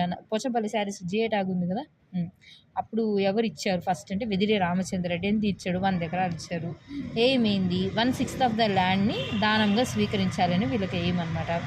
ఇదే కాకుండా నెక్స్ట్ ఏం చేశారు? సర్వోదయ కార్యక్రమం అని చెప్పి అది ఎవరు స్టార్ట్ చేశారు? వినోబాబార్ గారు స్టార్ట్ చేశారు. ఈ భూదానంకి శ్రమదానము, సంపద్దానము, మేధోదానం ఇవన్నీ కలిపి భూదానాన్ని కలిపి చేస్తే అదే సర్వోదయ కార్యక్రమం. యునైటెడ్ ఏపీలో ఏమైంది? అప్పుడు నేను ఏమన్నా ఇండియాకి సంబంధించి 1986కి ఇంత ఉందన్నా, అట్లా యునైటెడ్ ఏపీకి ఏమైందని 1975కి అప్రాక్సిమేట్ ఏముందండి, ఫిగర్స్ చెప్తాను. 2,51,851 ఎకరాలు ఉంది. ఎంత డిస్ట్రిబ్యూట్ చేశారు? 82,742. ఎక్కడ 2 లక్షలు, యాడ్ 82,000. ఇంకా రిమైనింగ్ ఏమని చెప్పారంటే బంజర్ భూముల్లో ఉంది, డిస్ప్యూటెడ్ ల్యాండ్లో ఉంది, ఇవన్నీ చెప్పారనమాట. ఇది ఎప్పటికీ భూదానోద్యమంకి సంబంధించిన ల్యాండ్ ప్యాటర్న్ అనమాట. ఇప్పుడు మనం ఏమన్నాం? ల్యాండ్ సీలింగ్ గురించి మాట్లాడాము, అలాగే భూదానోద్యమం గురించి కూడా మాట్లాడాము. అంటే ఒకటి గవర్నమెంట్ అడుగుతుంది, ఒకటి మీకు మీరుగా ఇచ్చేస్తారు. ఇలా కాకుండా ఓకే, ఇప్పటికీ గవర్నమెంట్ ఏం చేస్తుంది అన్న మీకు మీరుగా ఇచ్చిన ఏమైంది? మీ దగ్గర నుంచి ల్యాండ్ ఇంకొకరికి వెళ్తుంది. సో ల్యాండ్ అనేది కన్సీలింగ్ అనేది జరుగుతుంది కొంచెంగా. ఇలా కాకుండా సిస్టంలో అప్పటి నుంచి హిస్టారికల్గా ఒక ఇష్యూ ఉంది. ఏంది? ఇంటర్మీడియట్స్ అంటే మధ్యవర్తిత్వాలు ఉన్నారు. ఏంటి? అట్లా జమీందారీ ఉంది, రైతువారి ఉంది, మహల్వారి ఉంది. జమీందారీ కారన్ వాలిస్ అనే అతను బెంగాల్, బీహార్, ఒరిస్సా, యూపీ, ఎంపీలో, తర్వాత మనం చదువుతాం ఏపీలో కూడా వస్తుంది అన్నమాట. ఏపీలో జమీందారీ వచ్చింది అనమాట. సర్ థామస్ మన్రో అనే అతను ఏం చేశాడంటే బీహారు, తమిళనాడులో రైతువారీ తెచ్చారు. మహల్వారీ విలియం బెంటిక్ అతను పంజాబ్లో తీసుకొచ్చాడు విలియం బెంటిక్. ఓకే, మనము ఇది రిమూవ్ చేసేదానికి ఏమైంది, 57% జమీందారీ ప్యాటర్న్లోను, 38% రైతువారీ ప్యాటర్న్లోను, 5% మహల్వారీ ప్యాటర్న్. అంటే చూస్తే 60:40 అనుకుంటే మీకు ఈజీ గుర్తుంటుంది. 58 ఇటు 3 అటు 2నే కదా, 5% అయింది. ఓకే, ఇక్కడికనమాట. సరే, ఇక్కడ మనం చూడాల్సింది ఏంటంటే జమీందారీ సిస్టమ్ని పర్మనెంట్ సెటిల్మెంట్ సిస్టమ్ అంటారు. రైతువారీని కానీ మహల్వారీని కానీ టెంపరీ సెటిల్మెంట్ సిస్టమ్ అంటారు. పర్మనెంట్ సెటిల్మెంట్ సిస్టమ్ అంటే 50 years ఇక్కడ జమీందారు ఎంత కట్టాలి కంపెనీకి అనే సిస్టమ్ ఫిక్స్ చేశారు. ఓకే, అది పర్మనెంట్ సెటిల్మెంట్ సిస్టమ్. ఇక్కడ జమీన్ అంటే ఏంటంటే భూమి, జమీందార్ అంటే ఏంటి, భూ యజమాని. అయితే రైతువారికి వచ్చేసరికి ఏంటంటే రైతు అంటే owner of the land. Next lambardar or village head అనేవాడు ఓనర్ ఆఫ్ ద ల్యాండ్. ఇక్కడ ఏమైంది అంటే యాజమాన్య హక్కుని రైతువారీలో పోగొట్టుకోడు. మిగతా ఇద్దరి దగ్గర రైతు అనేవాడు యజమాని కాదనమాట. అంటే థర్డ్ పర్సన్ అనే అతను ఒకరు ఉన్నారు, బట్ రైతువారీలో ఏంటి థర్డ్ పర్సన్ లేరు. రైతే డైరెక్ట్గా గవర్నమెంట్కి పే చేస్తారు, బట్ రిమైనింగ్ 2 systems మధ్యలో ఇంటర్మీడియట్ ఉన్నాడు, అతను పే చేస్తాడు. అందువల్ల ఇది పాజిటివ్ అంటే కాదు. ఎందుకంటే రైతు డైరెక్ట్గా పే చేస్తున్నప్పుడే రైతే ఎక్కువ పే చేయాలి, ఇక్కడ అందరికన్నా ఎక్కువ. సో హై ట్యాక్స్ కట్టాల్సిందనమాట. అందువల్ల చాలా నెగిటివ్ అయింది ఇది. ఇంకొకటి ఏంటంటే జమీందారు ఆ పీజర్ని కిక్ ఆఫ్ చేయగలడు, అతను పంపించేయగలడు. మహల్వారీలో కూడా అతను పంపించేయగలడు, కానీ రైతువారీలో చేయలేడు. ఎందుకంటే రైతువారీలో ఏదైనా జరిగిందంటే గవర్నమెంట్ ఆ ల్యాండ్ అక్వై చేస్తుంది. ఇక్కడ ఏమవుతుందంటే ఇప్పుడు మీరు ఉన్నారు, ఇప్పుడు జమీందారీ తీసుకుందాం. జమీందారు ఉన్నాడు, అతను ఫార్మర్ మీకు కానీ గవర్నమెంట్కి మధ్య ఒక ఇంటర్మీడియట్ ఉన్నారు. అంటే ఫార్మర్ దగ్గర నుంచి నెల నాకు ఒక 5 లక్షలు తీసుకురావాలి అంటే తీసుకెళ్ళి ఇవ్వాలి. ఇది అతను వేలంలో పాడాడు, కానీ అసలు అతను రియల్గా వసూలు చేసేదంతా 18 లక్షలు 20 లక్షలు వసూలు చేస్తున్నాడు. అంటే ఒక రకంగా ఏంటి, నువ్వు ఎక్కువ ట్యాక్స్ వసూలు చేస్తున్నావు, ఇది రాంగ్ థింగ్. ఓకే, సరే. సెకండ్ థింగ్ ఏంటంటే అప్పట్లో మన ఎయిదర్ ముస్లిం రూలర్స్ అయినా హిందూ రూలర్స్ అయినా ఏం చేశారు, మీరు ఒకవేళ కెలామిటీస్ కానీ లేకపోతే పంట పండలేకపోయిన టైంలో కానీ ఏమైనా జరిగితే, పంట పండదు కదా, అప్పుడు ఏమంటారు ట్యాక్స్ తగ్గిస్తాం. కానీ వీళ్ళు ఏం చేస్తారంటే ఆ టైంలో కూడా ట్యాక్స్ పే చేయాలి అని చెప్పారు. ఇంకోటి రేషనాలిటీ ఏముంది, ట్యాక్స్ ఇంతే పే చేయాలనే దానికి. ఇప్పుడు ఒకవేళ భూమి ఉంది కదా, ఆ భూమిలో ఎంత పంట పండితే అంత పంటకే ట్యాక్స్ ఇవ్వాలి. కానీ వీళ్ళు ఏం చేశారు, ఎంత ల్యాండ్ ఉంటే అంత ల్యాండ్కి ట్యాక్స్ ఇవ్వమన్నారు. ఒకవేళ చేయకపోతే ఏమైంది అంటే వాళ్ళ పొలంలోనే వాళ్ళు కూలీలుగా మారిపోయారనమాట. ఇప్పుడు ఓనర్ అనేవాడిని ఇంట్లో ఒక సర్వెంట్ లాగా మారిస్తే ఎట్లయితుంది, అట్లయిపోయింది పరిస్థితి. ఇన్ని నెగిటివ్స్ మధ్య జరుగుతుంది. పోనీ కంపెనీ ఏమన్నా దానివల్ల బెనిఫిట్ అయిందంటే, ఇప్పుడు 40 ఏళ్ళకి నువ్వు ఫిక్స్ చేసేసావు 5 లక్షలు అన్నావు, కానీ ఈరోజు 5 లక్షలు ఎక్కువే, కానీ 10 ఏళ్ళ తర్వాత 5 లక్షలు ఎక్కువ కాదు కదా, అప్పుడు ఇంకా ఎక్కువ పెరుగుతుంది. అంటే ఒక రకంగా చెప్పంటే కంపెనీ కూడా లాస్ అని చెప్పలేం, కానీ మధ్యలో ఎవరు బెనిఫిట్ అవుతున్నారని చెప్పడమే ఇక్కడ ఉద్దేశం. జమీందారులు బెనిఫిట్ అవుతున్నారు అనమాట. దీనికోసం అప్పుడు ఏపీ గవర్నమెంట్ మద్రాసులో కలిసినప్పుడు ఏముందంటే మద్రాస్ శాశ్వత శిస్తు విధాన చట్టం 1802 ఈ విధానం ఒకటి ఈ చట్టం తీసుకొచ్చి ఈ జమీందారీ సిస్టమ్ ఉంది కదా దాన్ని రిమూవ్ చేయాలి అని చెప్పి ఒకటి ప్రపోజల్ పెట్టిందనమాట. బై 1950కి ఏం జరిగిందంటే 152 లక్షల ఎకరాలు ఈ జమీందారీ సిస్టమ్ కింద ఉంది.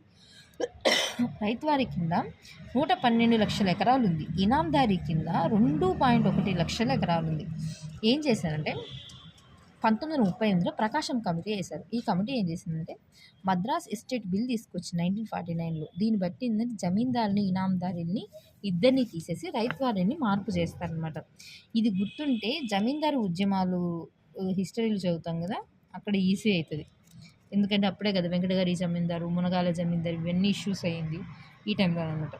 సరే, జమీందారీ చట్టం కింద ఈ యాక్ట్ చెప్పాం. రైతువారి కింద 112 లక్షల ఎకరాలు చెప్పాం. ఇనాందారీ దగ్గరికి వచ్చేసరికి ఏంటంటే అంటే రాజు ఆయన హ్యాపీగా ఫీల్ అయినప్పుడు ఇస్తుంటాడు కదా, అట్లా గిఫ్టెడ్ లాంటిలాగా. ఇనాంనే మొగసాలు అంటే ఇక్కడ టర్మినాలజీ ఇంపార్టెంట్ అనమాట. ఇనాంనే మొగసాలు అంటారు. దీంట్లో ఒకవేళ ఆ ల్యాండ్ కానీ లెస్ దాన్ ఒక విలేజ్ అంత ఉంటే, ఏదో ఒక ఇల్లు ఒక పొలం అంత కాదు, ఒక ఊరంతంట విలేజ్ అంతకన్నా తక్కువ ఉంటే అది మైనర్ ఇనం. దాన్ని ఏమంటారు? మైనర్ ఇనం అంటే ఎవరైనా కనిపెట్టేస్తారు ఆన్సర్, అలా కాదు, ఖండిక అంటారంట. ఒకవేళ అదే మోర్ దాన్ 1 విలేజ్ అంత ఉంటే దాన్ని సోత్రిమ అంటారంట. ఇది దేనికి సంబంధించింది? అబాలిషన్ ఆఫ్ ఇంటర్మీడియట్ సంబంధించింది. అదే టెనెన్సీ రిఫార్మ్స్కి సంబంధించింది అంటే కౌలు సంస్కరణలు. ఇప్పుడు దాకా మీరు ఏం మాట్లాడారు? ఒక ల్యాండ్ ఉంది, ఏంటి ప్రాబ్లం అంటే ల్యాండ్ హోల్డింగ్ గురించి మాట్లాడు. అసలు ల్యాండ్ లేదు అంటే ఎలా తెచ్చుకోవాలంటే ల్యాండ్ సీలింగ్ అయినా భూదానోద్యమం అయినా మాట్లాడారు. ఇవన్నీ కరెక్టే. అసలు మధ్యలో ఉన్నారు కదా మీకు మాకు మధ్యలో, వాళ్ళ గురించి ఏంటంటే వాళ్ళు తీసి పారేయమని చెప్తున్నారు. ఇప్పుడు ఇవన్నీ బాగున్నాయి. అసలు నాకు ల్యాండ్ లేదు, మీరు ఇచ్చిన ల్యాండ్ కూడా లేదు, నాకు అసలు ఎటువంటి ల్యాండ్ లేదు, కానీ నేను వ్యవసాయం చేస్తాను. అప్పుడు నేనేమో ఇలా కౌలు తీసుకొని చేయాలనుకుంటున్నాను. అప్పుడు నేను కౌలు రైతునే అవుతాను కదా. కూలీ వేరు, వ్యవసాయ కూలీ వేరు, కౌలు రైతు వేరు. ఇక్కడ 3 పదాలు ఉన్నాయి. రైతులు ఉన్నారు, కౌలు రైతులు ఉన్నారు, కౌలు రైతులు, అలాగే వ్యవసాయ కూలీలు కూడా ఉన్నారు. డిఫరెన్స్ అర్థం చేసుకోవాలి మనం. ఇప్పుడు టెనెన్సీ రిఫార్మ్స్, టెనెన్సీలు ఎన్ని టైప్ ఆఫ్ టెనెంట్స్ ఉన్నారు అంటే ఇప్పుడు రైతుల్లో మనం ఎన్ని చూసాము? 5 మంది టైప్స్ చూసాం కదా. ఎవరు?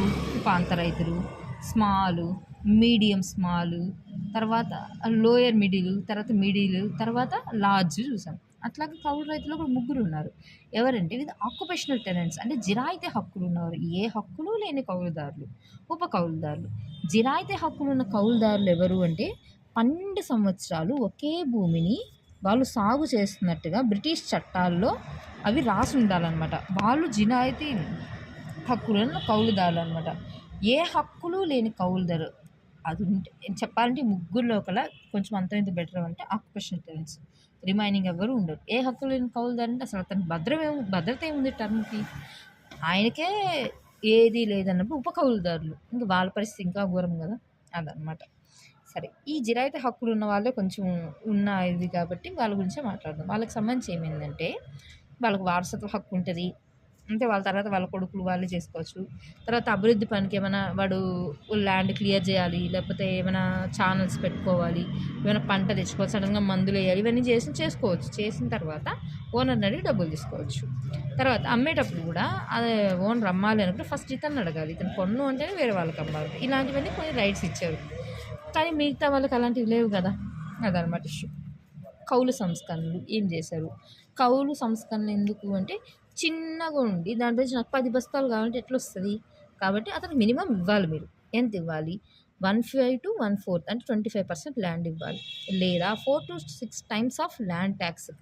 ఎంతైతే ట్యాక్స్ పే చేస్తావో అంతకి 6 రెట్లు ఉన్న భూమినైనా ఇవ్వు. ఇంకొకటి కౌలు భద్రత. ఫస్ట్ మెయిన్ థింగ్ ఏదే కదా, వాళ్ళకి ఎప్పుడంటే అప్పుడు వాళ్ళు తీసేస్తారు. అలా తీయకుండా కౌలు భద్రతగా 6 years ఖచ్చితంగా, అంటే గవర్నమెంట్ ఎన్ని ఏళ్ళు ఉంటుంది? 5 ఏళ్ళు. అదే కౌలు అయితే 6 ఏళ్ళు ఉంటాడు అనమాట. కౌలుదారులకు యాజమాన్య హక్కు. యాజమాన్య హక్కు ఎవరిస్తారు? ఎవరు ఇది కదా. బట్ యజమాని హక్కు అని కూడా ఒక ప్రపోజల్ ఉందన్నమాట కౌలు సంస్కరణ కూడా, అది కూడా ఇంపార్టెంట్. ఏపీలో 2 ఉన్నారన్నమాట. ఎవరెవరంటే జిరాయితీ వాళ్ళు, ఏ హక్కులు లేని తాత్కాలిక కౌలుదారులు ఉన్నారు. ఆంధ్ర ప్రాంతంలో ఏం చేశారంటే, నేను చెప్పా ఇంటర్మీడియట్ సపరేట్గా ఉంది, టెనెంట్స్కి వేరుగా ఉందని చెప్పాను. ఆంధ్ర ప్రాంత కౌలుదారులు రైతుల రక్షణ చట్టం 1949 తీసుకొచ్చారు. దీనికి సంబంధించి ఏమిటంటే భూ సంస్కరణ కమిటీ వేశారనమాట. ఇన్నవరకు ఏం మాట్లాడాము? ఆపరేషన్ హోల్డింగ్స్లో అయితే జేసీ కొమరప్ప మాట్లాడారు. తర్వాత ల్యాండ్ రిఫార్మ్స్ చెయ్యండి అని చెప్పిందే జేసీ కొమరప్ప. ఇప్పుడు ఎవరంటే ఈ కౌలుదారులు, స్పెసిఫిక్గా కౌలుదారుల గురించి ఎవరు మాట్లాడంటే లక్కరాజు సుబ్బారావు కమిటీ 1955లో మాట్లాడింది. దీన్ని బట్టి ఏం చేశారు? 1956లో ఆర్డినెన్స్ తెచ్చి ఏపీ టెనెన్సీ యాక్ట్ తీసుకొచ్చారు. ఇది ప్రజెంట్ రన్ అవుతుంది అనమాట ఏపీలో. ఇది 1956 తీసుకొచ్చారు. ఇది అనమాట ల్యాండ్ సీలింగ్, భూదానోద్యమం, abolition of intermediates, tenancy reforms. Operation హోల్డింగ్తో కలిపి ఇవి చదువుకుంటే కొంచెం క్లారిటీ ఉంటుంది. లేకపోతే ఏది ఎందుకు చెప్తున్నారో అర్థం కాదు. ఆపరేషన్ హోల్డింగ్స్ చెప్పాను కదా నేను. ఆపరేషన్ హోల్డింగ్స్ చెప్పినప్పుడు ఏమన్నా main issue fragmentation of lands అని చెప్పా. దాంట్లో చిన్న కమ్మతాల్లో ప్రాబ్లమ్స్ అని చెప్పా. సో వాటికి సొల్యూషన్ ఏంటి అని చెప్పినప్పుడు ఏమేమి చెప్పాను? ఎకనామిక్ హోల్డింగ్ గురించి చెప్పాను. ఎకనామిక్ హోల్డింగ్ అయిన తర్వాత కన్సాలిడేషన్ ఆఫ్ హోల్డింగ్స్ చెప్పాను. అలాగే ఏమన్నాను? కోఆపరేటివ్ ఫార్మింగ్ చెప్పాను. కోఆపరేటివ్ ఫార్మింగ్లో కూడా ఏమన్నాము? బెటర్ ఫార్మింగ్, టెనెంట్ ఫార్మింగ్, తర్వాత వీళ్ళు శాశ్వతంగా హక్కులు ఇచ్చేసేది, ఆ విధంగా మాట్లాడడం. తర్వాత జాయింట్ ఫార్మింగ్. ఈ ఏపీలో ఇండియాలో జాయింట్ ఫార్మింగ్ ఉంది అని చెప్పాను. కన్సాలిడేషన్ ఆఫ్ హోల్డింగ్స్ అనేది ఏపీలో చేయలేదని కూడా చెప్పా. బట్ ఇండియాలో ఇంప్లిమెంట్ చేశారు. 49% కంప్లీట్ అయిందని కూడా చెప్పారు. కోఆపరేషన్ హోల్డింగ్ చేసినా కూడా ఏపీలో లెస్ దాన్ 1% ఉంది. సో ఫెయిల్ అయింది అనేది తెలిసింది. ఇదంతా ఓకే. కానీ ఈ కోఆపరేటివ్ ఫార్మింగ్ ఫస్ట్ టైం ఎవరు చేయమని చెప్పారు? జేసీ కొమరప్ప. ఆయనైనా 1949లో వేసారప్పుడు చెప్పారు. ఇదేంటి నీకున్న భూమి గురించి మాట్లాడింది. అసలు నీకున్న భూమినే అసమానంగా పంచున్నారు. దాన్ని చెయ్యాలి అంటే ఒకటి గవర్నమెంట్ యాక్ట్ ద్వారా చేస్తుంది, లేకపోతే నీకు నువ్వుగా దానంగా ఇవ్వమని చెప్పారు. నీకు నువ్వుగా దానంగా ఇస్తే ఏమైంది? భూదానోద్యమం అయింది. అవునా? యాక్ట్ అంటే ఏంటి? సెంట్రల్ గవర్నమెంట్ యాక్ట్ చేయలేదు కాబట్టి ఈ విషయంలో, ఎందుకంటే అగ్రికల్చర్ సపరేట్ కాబట్టి ల్యాండ్ సీలింగ్ యాక్ట్ చేశారనమాట. ఏపీ ఏంటి ల్యాండ్ సీలింగ్ యాక్ట్ 1973 చేసింది. 61లో చేసింది, బట్ అది నెగిటివ్ ఇంపాక్ట్ ఇండెక్స్ 1973లో చేసింది. దీంట్లో ఏం చెప్పబడ్డాయి అన్నవి మెయిన్ ఫీచర్స్. ఏం చెప్పారు? ఫ్యామిలీ యూనిట్గా తీసుకోమని చెప్పారు. ఫ్యామిలీ యూనిట్గా తీసుకొని ఏం చెప్పారు? 1/5 నుంచి 2 times వరకు స్పెషల్గా తీసుకోమని చెప్పారు. అలా కాకుండా మాగాని భూమి ఏం చెప్పారు? 10 నుంచి 27 ఎకరాలు చెప్పారు. మెట్ట అయితే ఏం చెప్పారు? 35 నుంచి 54 ఎకరాలు చెప్పారు. మాగాని 6 రకాలుగా, మెట్ట 5 రకాలుగా చేశారు. నీటిపారుదల 2 పంటలు, నీటిపారుదల 1 పంట అన్నాము. మెట్ట ఎలాగూ మాగాని కన్నా ఎక్కువ భూమి చూపిస్తాము. 1 పంట ఎలాగూ 2 పంటల కన్నా ఎక్కువ చూపిస్తాము. ఇంతే, అయిపోయింది. వీటికి సంబంధించి ఒక ట్రిబ్యునల్ ఉంటుంది అని చెప్పారు. ఏమైనా ఇష్యూస్ వస్తే ఆ ట్రిబ్యునల్కి వెళ్ళండి అన్నారు. ఇక్కడికి ఒక క్లారిటీ ఉంది. ఇది కాకుండా నెక్స్ట్ ఏమైంది అంటే ఇంటర్మీడియట్స్ దగ్గరికి వెళ్ళారు. అసలు సిస్టంలో లూప్ హోల్స్ ఉన్నాయి, మార్చండి అని చెప్పారు. ఇంటర్మీడియట్స్కి వెళ్తే అక్కడ ఎవరు మాట్లాడారు? ఇంటర్మీడియట్స్ గురించి వీళ్ళని తీసేయండి అని చెప్పేసి మనకు ఎప్పుడు మద్రాసు వీటి గురించి మాట్లాడినప్పుడు మాట్లాడాం. ఎవరు చెప్పారు? ప్రకాశం కమిటీ చెప్పింది. ఆ కమిటీ సిఫారసుల మీద వీళ్ళని తీసేసాము. అంతే, అయిపోయింది. తర్వాత ఏంటి? వీళ్ళందరూ కాదు, అసలు ఇంకా సపరేట్గా ఉన్నారు. రైతులే కాదు, ఇంకొక సెక్టార్ వాళ్ళు ఎవరు? టెనెన్సీ. వీళ్ళ గురించి ఎవరు మాట్లాడారు? లక్కరాజు కమిటీ మాట్లాడింది. లక్కరాజు కమిటీ 1955లో మాట్లాడింది. వీళ్ళకి సంబంధించి మనం యాక్ట్ తెచ్చాం 1956లో. ఇది ఇక్కడ మనం చూస్తే స్పెషల్గా జేసీ కొమరప్ప కమిటీ, ప్రకాశం కమిటీ, లక్కరాజు కమిటీ 3 కమిటీలు న్యూస్లో ఉంటాయి. ఇక్కడతో ఇట్లా చూసుకుంటే నాకు తెలిసి ఈ టాపిక్ క్లియర్గా అర్థమవుతుంది. ఇంక ఇంతకు మించి దీన్ని చెప్పడానికి కూడా ఏముంది? ఏపీ యాక్ట్కి సంబంధించి ఏముంది? అక్కడ 7 ఫేజుల్లో దాన్ని ఏమంటారు పంచారు. కాకపోతే కోనేరు రంగారావు కమిటీ, అంతే కదా. ఇంకా ఇది ఇక్కడతో ల్యాండ్ రిఫార్మ్స్ కంప్లీట్ అయింది. ఇక్కడ కట్ చేద్దాం, ఎందుకంటే నెక్స్ట్ వీడియో ఇక్కడికి హెక్టిక్ అయిపోతుంది. కట్ చేద్దాం.